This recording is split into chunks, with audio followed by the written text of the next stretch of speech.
You ask Tiger to calculate. This deals with linear inequalities with one unknown. The final result is -7 smaller than 4. Let's solve it step by step. Simplify the expression. Expand the parentheses.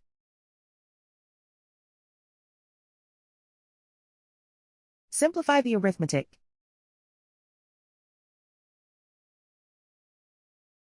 Group like terms.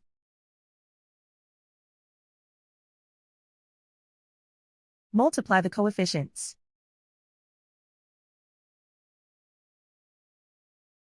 Group like terms.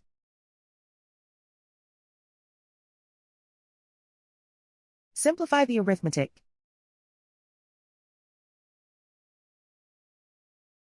Plot the solution on a coordinate grid. And so the final result is -7 smaller than 4.